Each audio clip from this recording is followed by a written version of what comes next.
bí mật lượng tử khiến người giàu luôn giàu hơn và cách điều khiển năng lượng để thu hút thành công. Bạn có biết rằng Einstein đã từng nói, thực tại chỉ là ảo ảnh, dù là một ảo ảnh rất bền vững. Điều gì sẽ xảy ra nếu tôi nói với bạn rằng vật lý lượng tử hiện đại đang chứng minh bạn đang vô tình từ chối 99% khả năng thành công của mình chỉ vì một suy nghĩ sai lầm? Chào mừng bạn đến với số podcast thứ 2 của kênh Ngôi Nhà Sách hôm nay. Xin chào các bạn. Mình là An từ kênh Ngôi Nhà Sách, và hôm nay chúng ta sẽ đi sâu vào một chủ đề có thể thay đổi hoàn toàn cách bạn nhìn nhận cuộc sống của mình. Bạn biết đấy, trên hành trình phát triển bản thân, mình đã gặp rất nhiều người thông minh, chăm chỉ, nhưng vẫn cảm thấy cuộc sống như một vòng lặp bế tắc. Họ làm việc cật lực nhưng dường như không thể vượt qua được một trần kính vô hình nào đó. Các nghiên cứu tâm lý học chỉ ra rằng 95% quyết định hàng ngày của chúng ta đến từ tiềm thức, phần não bộ được lập trình từ những năm đầu đời. Hãy suy nghĩ về điều này. Nếu bạn lớn lên trong một môi trường luôn nghe những câu như tiền bạc thật khó kiếm, người giàu đều xấu xa, hoặc phải cố gắng nhiều mới xứng đáng, những niềm tin này sẽ trở thành phần mềm tiềm thức điều khiển cuộc đời bạn. Ngay cả khi ý thức của bạn mong muốn sự giàu có và thành công. Nhưng có một tin tuyệt vời. Khoa học lượng tử hiện đại đang hội tụ với trí tuệ cổ đại để chứng minh một sự thật đáng kinh ngạc. Bạn không phải là nạn nhân của hoàn cảnh, mà chính là kiến trúc sư của thực tại của mình. Như tiến sĩ Judith Tenja đã nói, thực tại của bạn không phải là điều xảy ra với bạn, mà là điều xảy ra từ bạn. Trong số podcast thứ 2 hôm nay, mình sẽ chia sẻ 3 nguyên lý quan trọng nhất về cách điều khiển năng lượng cá nhân để thay đổi thực tại theo ý muốn. Không phải kiến thức huyền bí mơ hồ, mà là những nguyên lý được khoa học hiện đại chứng minh. Nếu bạn đang tìm kiếm một cách tiếp cận sâu sắc hơn để vượt qua những rào cản vô hình đang kìm hãm tiềm năng của mình, hãy ở lại đến cuối chương trình. Mình sẽ chia sẻ một bài tập thực hành 3 phút mỗi ngày có thể thay đổi hoàn toàn những gì bạn hấp dẫn vào cuộc sống của mình. Chúng ta cùng bắt đầu nhé! Phần 1. Sức mạnh ý thức và vật lý lượng tử. Để hiểu được bí mật về điều khiển năng lượng, trước tiên chúng ta cần hiểu về bản chất thực sự của thực tại. Trước đây, khoa học Newton mô tả thế giới như một cỗ máy cơ khí khổng lồ, mọi thứ hoạt động theo quy luật cố định, đoán trước được. Quan điểm này dẫn đến niềm tin rằng chúng ta là những sinh vật bé nhỏ trong một vũ trụ máy móc, nơi mọi thứ đều được định sẵn. Nhưng rồi vật lý lượng tử xuất hiện và thay đổi mọi thứ. Các bạn đã từng nghe về thí nghiệm khe đôi Double-Slit chưa? Đây là một trong những thí nghiệm quan trọng nhất trong lịch sử khoa học. Trong thí nghiệm này, các nhà khoa học bắn các hạt nhỏ như photon, hạt ánh sáng, qua một tấm chắn có 2 khe hẹp. Khi không có thiết bị quan sát, photon tạo ra một mẫu giao thoa trên màn hình phía sau, giống như sóng nước đi qua 2 khe. Điều này cho thấy photon đang hoạt động như sóng, đi qua cả 2 khe cùng một lúc. Nhưng điều kỳ lạ xảy ra khi các nhà khoa học đặt thiết bị quan sát để xem photon đi qua khe nào. Mẫu giao thoa biến mất và thay vào đó, photon hoạt động như những hạt vật chất riêng biệt, chỉ đi qua một khe. Các bạn có hiểu điều này có nghĩa gì không? Chính hành động quan sát cùng ý thức đã thay đổi cách vật chất biểu hiện. Đây không phải là chuyện huyền bí, mà là khoa học được chứng minh. Vật chất, ở cấp độ cơ bản nhất, phản ứng với ý thức. Giờ hãy liên hệ điều này với cuộc sống hàng ngày của chúng ta. Nếu ý thức có thể thay đổi cách hạt photon biểu hiện, bạn có thể tưởng tượng ý thức của bạn đang ảnh hưởng đến thực tại xung quanh bạn như thế nào không? Một ví dụ nổi tiếng khác trong vật lý lượng tử là thí nghiệm tư duy về con mèo Stringer. Trong thí nghiệm này, một con mèo được đặt trong hộp kín cùng với một thiết bị có thể giải phóng chất độc dựa trên trạng thái lượng tử của một hạt. Theo cơ học lượng tử, trước khi ta mở hộp và quan sát, hạt đó tồn tại ở trạng thái chồng chất, vừa kích hoạt, vừa không kích hoạt thiết bị độc, khiến con mèo vừa sống, vừa chết cùng lúc. Chỉ khi chúng ta mở hộp và quan sát, thực tại mới sụp đổ vào một trạng thái cụ thể. Mèo sống hoặc mèo chết. Đây không chỉ là lý thuyết trừu tượng, mà là một ẩn dụ hoàn hảo cho cách thức hoạt động của thực tại. Điều này có nghĩa là phiên bản giàu có, khỏe mạnh, hạnh phúc nhất của bạn đã tồn tại ở dạng chồng chất lượng tử, bạn chỉ cần chọn quan sát và biểu hiện nó. Khoa học hiện đại đang chứng minh điều mà các truyền thống cổ đại đã biết từ lâu. Ý thức của chúng ta chính là chất liệu của thực tại. Khi bạn thực sự hiểu điều này, bạn sẽ nhận ra rằng những niềm tin tiêu cực không chỉ là suy nghĩ xấu, mà thực sự đang tạo ra một thực tại phản chiếu chúng. Tiến sĩ Bruce Lipton, nhà sinh học tế bào nổi tiếng từ Đại học Stanford, đã chứng minh rằng môi trường, bao gồm cả niềm tin và ý thức của chúng ta, thực sự có thể thay đổi cách DNA biểu hiện. Một lĩnh vực được gọi là epigenetics. Ông nhận thấy rằng sự khác biệt giữa người giàu và người nghèo không phải là do nỗ lực, mà thường là do điểm thiết lập rung động. Cách họ nhìn nhận bản thân và thế giới. Đơn giản là những người giàu có và thành công có một điểm thiết lập khác về giá trị bản thân, cơ hội và mối quan hệ với tiền bạc. Bây giờ, mình muốn giới thiệu với các bạn một bài tập thực hành đơn giản nhưng mạnh mẽ để bắt đầu viết lại thực tại của chính bạn. Bước 1. Bạn hãy chọn một lĩnh vực trong cuộc sống mà bạn cảm thấy bế tắc. Có thể là tài chính, sức khỏe, mối quan hệ hay sự nghiệp. Bước 2. Viết ra nhận thức hiện tại của bạn về lĩnh vực đó. Hãy trung thực. Ví dụ, tôi luôn thiếu tiền vào cuối tháng. Hoặc, tôi không thể tìm được người phù hợp. Bước 3. Viết phiên bản ngược lại, không chỉ là điều tích cực mà là sự thật mới mà bạn muốn trải nghiệm. Ví dụ, tiền chảy vào cuộc sống của tôi một cách dễ dàng và liên tục. Hoặc, tôi hấp dẫn những mối quan hệ lành mạnh, yêu thương. Bước 4. Đây là bước quan trọng nhất. Bạn hãy dành 60 giây để hình dung và cảm nhận như thể điều đó đã xảy ra. Không phải hình dung rằng nó sẽ xảy ra trong tương lai, mà là cảm nhận nó đang xảy ra ngay bây giờ. Ngay ở thực tại. Bạn hãy cảm nhận niềm vui, sự phấn khích, lòng biết ơn như thể đó là thực tại hiện tại của bạn. Điều chúng ta vừa khám phá là ý thức của bạn không chỉ quan sát thực tại mà còn tạo ra thực tại. Thông qua việc thay đổi có chủ ý trạng thái ý thức của mình, bạn thực sự có thể thay đổi những gì được biểu hiện trong cuộc sống. Đây không phải là phép màu. Đây là khoa học. Trước khi tiếp tục, nếu bạn thấy hữu ích, hãy nhấn đăng ký kênh và để lại bình luận nhé. Điều đó giúp chúng mình biết được đâu là nội dung bạn quan tâm. Phần 2. Trái tim chính là cỗ máy năng lượng mạnh nhất mà bạn đang sở hữu. Giờ đây, chúng ta đã hiểu được sức mạnh của ý thức trong việc định hình thực tại. Nhưng mình có một câu hỏi thú vị. Bạn nghĩ trung tâm năng lượng mạnh nhất trong cơ thể con người là gì?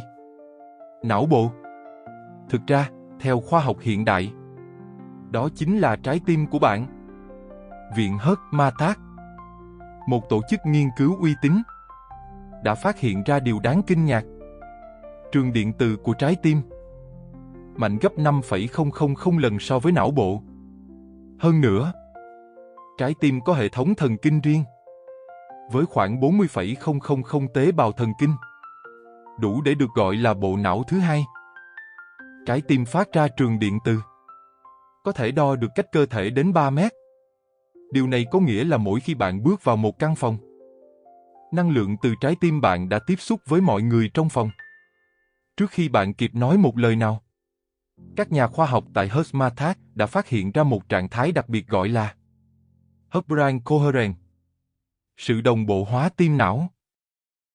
Đây là trạng thái khi sóng não và nhịp tim của bạn rung động ở cùng một tần số, tạo ra một trường năng lượng cực kỳ mạnh mẽ. Khi bạn ở trong trạng thái đồng bộ này, một vài điều kỳ diệu xảy ra. Mức cortisol, hormone căng thẳng, sẽ giảm đáng kể. Hệ miễn dịch được tăng cường. Khả năng ra quyết định và sáng tạo được cải thiện. Và quan trọng nhất, bạn phát ra một tần số rung động, hấp dẫn những trải nghiệm tương ứng vào cuộc sống. Bạn có bao giờ nhận thấy rằng khi bạn thực sự tự tin về điều gì đó, không phải tự tin giả tạo, mà là sự tin tưởng sâu sắc từ trái tim, mọi thứ dường như diễn ra suôn sẻ một cách kỳ lạ. Đó chính là khi bạn đang ở trong trạng thái đồng bộ tim não.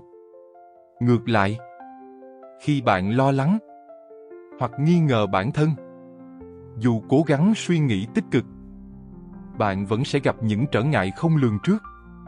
Đây là lý do tại sao trái tim không chỉ là một trái cơ bơm máu, nó là một trung tâm thu nhận và phát sóng thông tin. Khi bạn trải nghiệm những cảm xúc như biết ơn, yêu thương, niềm vui, trái tim của bạn phát ra một tần số có thể đo lường được. Tần số này tương tác với trường năng lượng của vạn vật tương ứng. Theo nguyên lý cộng hưởng, tần số này sẽ hấp dẫn những trải nghiệm có cùng tần số vào cuộc sống của bạn. Đây chính là cơ chế khoa học đằng sau cái gọi là luật hấp dẫn. Giờ đây, mình muốn hướng dẫn các bạn một bài tập đơn giản, nhưng vô cùng mạnh mẽ, để tạo ra sự đồng bộ giữa tim và não. Bước 1. Thiết lập. Bạn hãy chọn ngồi thoải mái, lưng thẳng, nhưng không cứng nhắc. Đặt một hoặc cả hai tay lên vùng tim của bạn. Hít thở sâu theo nhịp. Hít vào 5 giây, giữ 2 giây, và thở ra 5 giây. Lặp lại 3 lần. Hãy cảm nhận hơi thở đi vào và ra khỏi vùng tim. Bước 2. Kích hoạt cảm xúc. Bạn hãy nhớ lại một khoảnh khắc khi bạn cảm thấy vô cùng hạnh phúc, được yêu thương, hoặc biết ơn sâu sắc.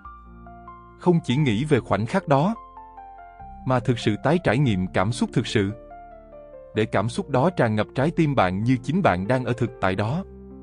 Bước 3. Lan tỏa năng lượng. Bạn hãy tưởng tượng những cảm xúc tích cực đó như một luồng ánh sáng ấm áp, lan tỏa từ trái tim ra toàn bộ cơ thể của bạn. Hãy cảm nhận nó mở rộng ra ngoài cơ thể, tạo thành một trường năng lượng xung quanh bạn. Bạn hãy lặp lại và duy trì trạng thái này trong ít nhất 60 giây. Khi bạn thực hành bài tập này, các cảm biến sinh học sẽ ghi nhận sự thay đổi rõ rệt trong nhịp tim và sóng não của bạn. Chúng trở nên đồng bộ và có trật tự hơn, tạo ra một trạng thái được gọi là coherent, sự đồng bộ. Tiến sĩ David Hawkins, tác giả của Power vs. Force, đã phát hiện ra rằng cảm xúc tích cực như biết ơn và yêu thương có tần số rung động cao hơn nhiều lần so với cảm xúc tiêu cực như sợ hãi và giận dữ. Ông giải thích, cảm xúc tích cực không chỉ là trạng thái tâm lý thoải mái, chúng là ngôn ngữ của vũ trụ, có khả năng bẻ cong không thời gian để mang về những điều bạn mong muốn. Mình khuyến khích các bạn thực hành bài tập này mỗi sáng khi thức dậy và mỗi tối trước khi đi ngủ. Đây là những thời điểm tâm trí tiếp nhận thông tin mạnh mẽ nhất. Bạn cũng có thể thực hiện nó bất cứ khi nào cảm thấy căng thẳng, lo lắng, hoặc trước những cuộc gặp gỡ quan trọng. Nếu bạn duy trì việc thực hành này trong 21 ngày liên tục, bạn sẽ bắt đầu nhận thấy những sự trùng hợp kỳ diệu xảy ra trong cuộc sống. Trái tim của bạn không chỉ là biểu tượng của tình yêu, nó là một cỗ máy phát sóng điện từ mạnh mẽ, liên tục giao tiếp với thế giới xung quanh. Khi bạn học cách điều chỉnh trái tim vào những cảm xúc có tần số cao, như biết ơn và yêu thương, bạn không chỉ cảm thấy tốt hơn, mà còn thực sự thay đổi thực tại vật lý của mình. Trước khi tiếp tục, nếu bạn thấy hữu ích, hãy nhấn đăng ký kênh Ngôi Nhà Sách và để lại bình luận nhé. Điều đó giúp chúng mình biết được đâu là nội dung bạn quan tâm. Phần 3. Bí mật về luật hấp dẫn lượng tử. Bây giờ bạn đã hiểu về sức mạnh của ý thức và trái tim. Chúng ta hãy cùng đi sâu vào bí mật thứ 3. Cách vận dụng những nguyên lý này. Một cách có chiến lược để hấp dẫn những gì bạn mong muốn. Điều chúng ta thường gọi là luật hấp dẫn lượng tử. Nhiều người đã nghe về luật hấp dẫn qua những cuốn sách như The Secret. Nhưng đáng tiếc, cách hiểu phổ biến về nguyên lý này thường bị đơn giản hóa quá mức. Sai lầm lớn nhất mà mình thấy mọi người mắc phải là họ tập trung vào việc mong muốn điều gì đó, trong khi vẫn cảm thấy thiếu thốn. Vũ trụ không phản ứng với những suy nghĩ bề mặt của bạn. Nó phản ứng với trạng thái rung động sâu bên trong bạn, chủ yếu được tạo ra bởi cảm xúc của bạn. Hãy lấy một ví dụ. Nếu bạn liên tục tuyên bố, tôi muốn trở nên giàu có, nhưng sâu trong lòng, bạn lo lắng về hóa đơn, cảm thấy ghen tị với người khác, hoặc nghi ngờ khả năng kiếm tiền của chính mình, bạn đang phát ra tần số của sự thiếu thốn, chứ không phải sự thịnh vượng mà bạn mong cầu. Mình muốn chia sẻ một câu chuyện cá nhân. Vài năm trước, mình rơi vào tình trạng khó khăn về tài chính.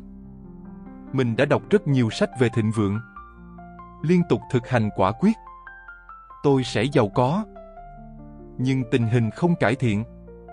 Cho đến một ngày, mình tình cờ gặp một người thầy đã chỉ ra vấn đề cốt lõi. Mặc dù miệng tôi nói về sự thịnh vượng, nhưng mọi hành động, quyết định và cảm xúc của tôi đều dựa trên nỗi sợ hãi thiếu thốn. Mình đã thay đổi chiến lược. Thay vì tập trung vào việc trở nên giàu có, mình bắt đầu thực hành cảm giác biết ơn sâu sắc với những gì bản thân đã có, cảm nhận sự sung túc và an toàn trong hiện tại, ngay cả khi thực tế tài chính chưa như mong muốn. Điều kỳ diệu là, trong vòng 60 ngày, những cơ hội tài chính bắt đầu xuất hiện liên tục. Không phải vì tôi mơ ước nhiều hơn, mà vì mình đã thay đổi trạng thái rung động của bản thân. Dựa trên nghiên cứu và trải nghiệm cá nhân, mình đã trải nghiệm một công thức 3 bước để hiện thực hóa mong muốn theo nguyên lý lượng tử mà bạn có thể áp dụng. Bước 1. Xác định mong muốn rõ ràng. Diễn đạt mong muốn của bạn một cách cụ thể, rõ ràng. Tránh những từ như không muốn, tránh hay không. Ví dụ, thay vì nói tôi không muốn nợ nần, hãy nói tôi tận hưởng sự tự do tài chính với 30 triệu trong tài khoản. Bạn hãy viết ra và đọc lớn vào mỗi sáng và tối. Bước 2. Hãy sống như thể bạn đã đạt được. Đây là bước quan trọng nhất. Bạn phải trở thành phiên bản con người đã đạt được điều đó. Nghĩ về những hành động, quyết định, cảm xúc mà phiên bản thành công của bạn sẽ có. Ví dụ, nếu mục tiêu là thành công về tài chính, hãy bắt đầu ăn mặc chỉnh tề hơn, chăm sóc bản thân tốt hơn, dành thời gian học hỏi về đầu tư, và quan trọng nhất, cảm nhận sự tự tin và bình an về tiền bạc. Không phải giả vờ, mà là bước vào vai diễn một cách chân thực. Bước 3. Buông bỏ và tin tưởng. Khi bạn đã thiết lập rõ mong muốn và điều chỉnh cảm xúc phù hợp, bạn hãy buông bỏ nỗi lo về cách thức nó sẽ xảy ra. Nghiên cứu tâm lý học cho thấy, khi bạn quá tập trung vào một vấn đề, bạn kích hoạt hệ thống kích hoạt võng mạc RAS trong não, khiến bạn chú ý đến các rào cản hơn là cơ hội. Tin tưởng vào quy trình và nói như Wayne Dyer, vũ trụ sẽ lo phần còn lại. Một ví dụ nổi tiếng về việc áp dụng nguyên lý này là câu chuyện của Jim Carrey. Trước khi nổi tiếng, ông đã viết cho chính mình một tấm séc 10 triệu đô la cho dịch vụ diễn xuất và luôn mang theo nó trong ví. Ông thường xuyên lái xe lên đỉnh đồi Hollywood, nhìn xuống thành phố và tưởng tượng các đạo diễn đang tranh giành để làm việc với mình. Ông không chỉ nghĩ về thành công, ông cảm nhận thành công như thể nó đang xảy ra. Chỉ vài năm sau, ông nhận được vai diễn trong phim Dumb and Dumber với mức thù lao chính xác 10 triệu đô la. Điều quan trọng cần hiểu là, theo vật lý lượng tử, thời gian không tuyến tính. Như chúng ta trải nghiệm, tương lai, quá khứ và hiện tại đều tồn tại đồng thời. Khi bạn thay đổi trạng thái rung động của mình, ngay bây giờ, bạn không phải đang tạo ra một tương lai mới. Bạn đang dịch chuyển sang một thực tại đã tồn tại, nơi phiên bản thành công của bạn đang sống. Giờ mình muốn chia sẻ một bài tập tổng hợp, kết hợp cả ba nguyên lý mà chúng ta đã thảo luận.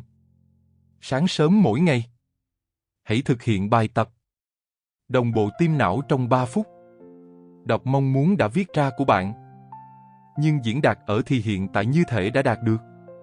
Dành 2 phút để tưởng tượng sống trong thực tại đó, cảm nhận niềm vui và biết ơn trong ngày. Khi gặp thách thức, tự hỏi, phiên bản thành công nhất của tôi sẽ phản ứng thế nào? Hãy chú ý đến những khoảnh khắc khi bạn rơi vào trạng thái thiếu thốn. Nhanh chóng chuyển sang trạng thái biết ơn. Trước khi ngủ, liệt kê 3 điều bạn biết ơn trong ngày. Thực hiện lại bài tập đồng bộ tim não. Tưởng tượng bạn đang ngủ trong thực tại mà bạn mong muốn. Một trong những người bạn học viên của mình, chị Minh Thư, đã áp dụng phương pháp này để chuyển đổi hoàn toàn tình hình tài chính của chị. Trước đây, chị luôn cảm thấy áp lực về tiền bạc, dù làm việc chăm chỉ. Sau khi áp dụng 3 nguyên lý trên, trong 90 ngày, chị không chỉ tăng thu nhập gấp đôi, mà còn thay đổi hoàn toàn mối quan hệ với tiền bạc. Chị chia sẻ rằng điều khác biệt lớn nhất là chị không còn cảm thấy lo lắng về tiền nữa. Chị tin rằng sự thịnh vượng là trạng thái tự nhiên của mình, và điều đó đã tạo ra không gian cho những cơ hội mới đi vào cuộc sống. Luật hấp dẫn lượng tử không phải là phép màu hay điều huyền bí. Đó là một nguyên lý vật lý được khoa học chứng minh. Khi bạn điều chỉnh trạng thái rung động của bản thân, phù hợp với những gì bạn mong muốn, và duy trì nó đủ lâu, bạn tạo ra một điểm hút lượng tử, thu hút những trải nghiệm tương ứng vào cuộc sống của mình. 3 nguyên lý điều khiển năng lượng. Bạn thân mến, chúng ta đã cùng nhau đi qua một hành trình khám phá đầy hứng khởi về 3 nguyên lý điều khiển năng lượng. Chính là những quy luật mạnh mẽ, có thể thay đổi hoàn toàn cách bạn nhìn nhận và trải nghiệm cuộc sống này. Hãy cùng mình nhìn lại những điều tuyệt vời chúng ta đã học được nhé. Nguyên lý 1. Ý thức tạo ra vật chất. Bạn có nhớ thí nghiệm khe đôi không? Thật kỳ diệu phải không? Những hạt nhỏ bé nhất của vật chất thay đổi hành vi của chúng chỉ vì có sự quan sát của con người. Điều này không chỉ là lý thuyết khoa học trừu tượng mà có ý nghĩa sâu sắc với cuộc sống hàng ngày của bạn. Mỗi suy nghĩ, mỗi niềm tin của bạn đều đang tham gia vào quá trình kiến tạo thực tại chính bạn. Ý thức của bạn không chỉ đơn thuần lọc thông tin từ thế giới bên ngoài. Nó đang thực sự sáng tạo nên thế giới mà bạn đang trải nghiệm. Hãy nghĩ xem, nếu ý thức của bạn có sức mạnh thay đổi cách vật chất biểu hiện ở cấp độ lượng tử, thì những niềm tin và kỳ vọng của bạn đang định hình nên cuộc sống của bạn như thế nào? Nguyên lý 2. Trái tim là trung tâm năng lượng mạnh mẽ nhất. Có lẽ bạn và tôi đã được dạy rằng não bộ là trung tâm điều khiển quan trọng nhất trong cơ thể. Nhưng khoa học hiện đại đã cho chúng ta biết điều gì? Trường điện từ của trái tim mạnh gấp 5.000 lần so với não bộ. Trường năng lượng này không chỉ bao quanh cơ thể bạn, mà còn lan tỏa ra xung quanh, tương tác với mọi thứ và mọi người bạn tiếp xúc. Khi tim và não của bạn đồng bộ với nhau, bạn tạo ra một trường năng lượng hài hòa, mạnh mẽ, có thể đo lường được. Và điều kỳ diệu nhất, cảm xúc chính là ngôn ngữ giao tiếp với vũ trụ. Mỗi cảm xúc đều mang một tần số rung động riêng biệt. Khi bạn nuôi dưỡng những cảm xúc như biết ơn, yêu thương, niềm vui, bạn đang phát đi một tín hiệu mạnh mẽ, thu hút những trải nghiệm tương ứng vào cuộc sống của mình. Nguyên lý 3. Luật hấp dẫn lượng tử. Đây không phải là luật hấp dẫn mà bạn thường nghe nói trong các cuốn sách phát triển bản thân đơn giản. Đây là phiên bản sâu sắc hơn, dựa trên khoa học lượng tử. Vũ trụ không phản ứng với những gì bạn nghĩ hoặc nói trên bề mặt, mà phản ứng với tần số rung động sâu bên trong bạn. Không phải việc muốn điều gì đó, mà là việc trở thành phiên bản của bạn đã đạt được điều đó. Khi bạn thực sự cảm nhận niềm vui, sự biết ơn và sự viên mãn, như thể điều bạn mong muốn đã xảy ra, bạn đang tạo ra một trường hấp dẫn lượng tử. Bạn có thể đã từng cảm thấy rằng càng cố gắng, bạn càng không đạt được điều mình muốn. Đó chính là vì sự cố gắng thường đến từ trạng thái thiếu thốn, lo lắng, một tần số không tương thích với điều bạn thực sự mong muốn. Thay vào đó, hãy buông bỏ sự bám víu và tin tưởng vào quá trình. Công cụ thực hành hàng ngày. Bài tập đồng bộ tim não mà mình đã chia sẻ với bạn chỉ mất 3 phút mỗi ngày, nhưng có thể tạo nên sự khác biệt to lớn. Đây là cách nhanh nhất, hiệu quả nhất để thay đổi điểm thiết lập rung động của bạn, mở ra khả năng hấp dẫn những trải nghiệm mới, kích hoạt trí tuệ sâu sắc của trái tim. Và hãy nhớ, những nguyên lý này không nhằm thay thế hành động, mà để định hướng hành động của bạn. Khi bạn điều chỉnh trạng thái năng lượng của mình, bạn sẽ tự nhiên được dẫn dắt đến những hành động đúng đắn, gặp gỡ đúng người và nhận ra những cơ hội tuyệt vời mà trước đây có thể bạn đã bỏ lỡ. Lời nhắn từ trái tim. Mình tin rằng không có sự ngẫu nhiên nào khi bạn đang lắng nghe podcast này ngay lúc này. Có thể bạn đang ở một thời điểm chuyển tiếp quan trọng trong cuộc sống, hoặc đang cảm thấy có điều gì đó lớn lao hơn, ý nghĩa hơn đang chờ đợi bạn. Tôi muốn bạn biết rằng cảm giác đó là hoàn toàn có thật. Bạn được sinh ra không phải để sống một cuộc đời tầm thường, mà để trải nghiệm sự thịnh vượng, niềm vui và mục đích sống sâu sắc mà bạn xứng đáng được hưởng. Albert Einstein từng đặt ra một câu hỏi đầy sâu sắc. Câu hỏi quan trọng nhất mà bạn có thể đặt ra là: vũ trụ này thân thiện hay thù địch? Và câu trả lời mà bạn chọn sẽ định hình mọi trải nghiệm trong cuộc sống của bạn. Mình muốn khuyến khích bạn chọn tin rằng vũ trụ này thân thiện, rằng cuộc sống luôn muốn bạn thành công, và rằng năng lượng vô hạn của vũ trụ luôn sẵn sàng hỗ trợ bạn, nếu bạn học cách kết nối với nó. Bài tập chuyển đổi cuối cùng. Trước khi chúng ta kết thúc hôm nay, mình muốn mời bạn thử một điều nhỏ nhưng đầy sức mạnh. Hãy đặt tay lên tim, nhắm mắt lại trong giây lát và tự hỏi: phiên bản vĩ đại nhất của tôi trông như thế nào? Không phải những gì bạn đã được dạy là có thể. Không phải những gì xã hội nói bạn nên trở thành, mà là những gì trái tim bạn cảm nhận và tin tưởng là có thể. Hãy giữ hình ảnh đó trong tâm trí và cam kết mỗi ngày sẽ điều chỉnh năng lượng của mình phù hợp với hình ảnh đó. Mình và đội ngũ kênh Ngôi Nhà Sách xin chân thành cảm ơn bạn đã dành thời gian quý báu để lắng nghe podcast này. Chúng mình thực sự biết ơn vì được đồng hành cùng bạn trên hành trình không ngừng phát triển này. Nếu nội dung hôm nay đã chạm đến bạn theo cách nào đó, chúng mình rất mong được nghe chia sẻ của bạn. Hãy để lại bình luận bên dưới với cụm từ "Tôi làm chủ năng lượng" để chúng mình biết rằng thông điệp này đã tạo được sự kết nối với bạn. Bạn cũng có thể chia sẻ những trải nghiệm, câu hỏi hay những khám phá của bản thân. Mỗi lượt bình luận đều rất quý giá với chúng mình và cộng đồng tích cực của chúng ta. Và nếu bạn thấy những chia sẻ này có giá trị, xin hãy dành một chút thời gian đăng ký kênh Ngôi Nhà Sách. Điều này có thể chỉ là một cú nhấp chuột đơn giản với bạn, nhưng đối với đội ngũ chúng mình, đó là nguồn động viên to lớn để tiếp tục sứ mệnh mang những kiến thức chuyển hóa cuộc sống đến với nhiều người hơn nữa. Mục tiêu 1.000 người đăng ký của chúng mình không còn xa nếu có sự ủng hộ của bạn. Từ trái tim mình, Ngôi Nhà Sách chúng mình chúc bạn luôn tràn đầy năng lượng tích cực, tình yêu thương và sự bình an. Hãy nhớ rằng, bạn mạnh mẽ hơn bạn nghĩ rất nhiều. Và tiềm năng của bạn thì vô hạn. Hẹn gặp lại bạn trong số podcast tiếp theo, với nhiều khám phá thú vị hơn nữa về sức mạnh tiềm ẩn bên trong mỗi chúng ta.